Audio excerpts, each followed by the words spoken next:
Hello सांग मैंने आज आम आसु उपदा आंचलिक महोत्सव तो देखिपे डेकोरेशन केते सुंदर भाव में सजा जाइए निहाती भाव बहुत भल लगुच तो आम तो झाटिया दल आम तो पैसा मैसा किसी आनु केवल बुझापी आसु देखिपे ये मयूर केते सुंदर भाव सजा जाइए लोक तो बहुत आसी किंतु मो डेकोरेशन देखि मन बहुत खुशी होगला ये घोड़ा टी देखते मैं लागे घोड़ा पर बसबी सेल्फी उठाऊँ पुणी आम एंट्री कलु बाबा बाबा कि लोक पुणी हरेक मार 20 टंकिया साबुन केस ये सब देखिए आउरी मन खुशी होगला सहित पुणी 5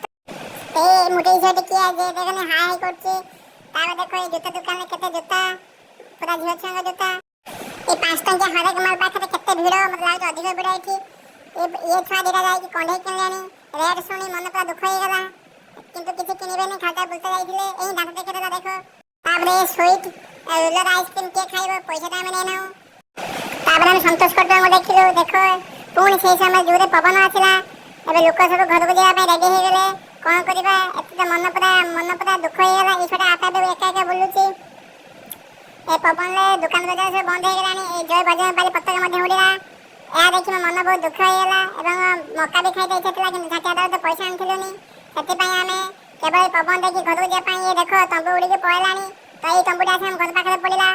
एबे लोक सब दुकान मान दिहारे व्यस्त किंतु मु केमिति घर जेमि से चिंता मोर जय जय लोक घर पळला एते सहित हम ब्लॉग रे सैला जय हिंद।